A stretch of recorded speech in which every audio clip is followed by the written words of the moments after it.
Seja muito bem-vindo, meu nome é João Mansur, sou cirurgião plástico e faço transplante de cabelo há 43 anos.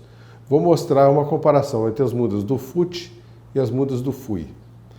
Na primeira semana após a implantação, os folículos recebem os nutrientes por imbebição, por aproximação. Assim, quanto menos tecido existir ao redor do folículo, maior a facilidade de penetração dos nutrientes. As mudas do FUI normalmente têm muito pouco tecido ao redor.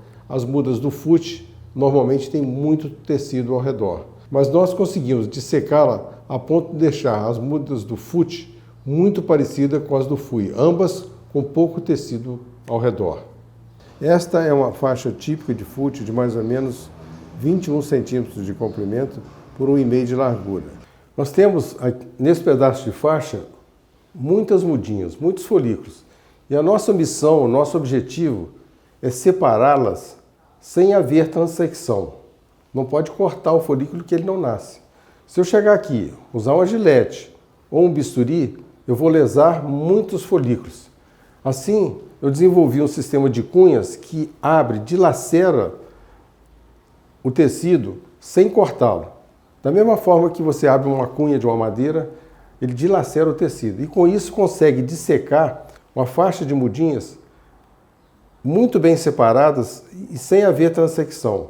Essa faixa é levada no microscópio, com aumento de 10 vezes, a operadora tem condições de separar as mudinhas uma a uma, sem lesioná-las. Por quê? Ela está trabalhando com um aumento muito maior do que estamos vendo aqui. Ela trabalha com um aumento de 10 vezes. Assim, ela tem condições de separar precisamente as mudinhas e descartar o tecido que está ao redor. As mudas do FUI não têm tecido ao redor porque a serra-copo, também chamada de punch, que é usada para retirar as mudinhas do FUI, ela corta seletivamente os folículos e assim praticamente não tem tecido ao redor. Temos aqui os folículos do FUI na parte de baixo e os folículos do FUT na fileira de cima. Reparem que elas são muito parecidas.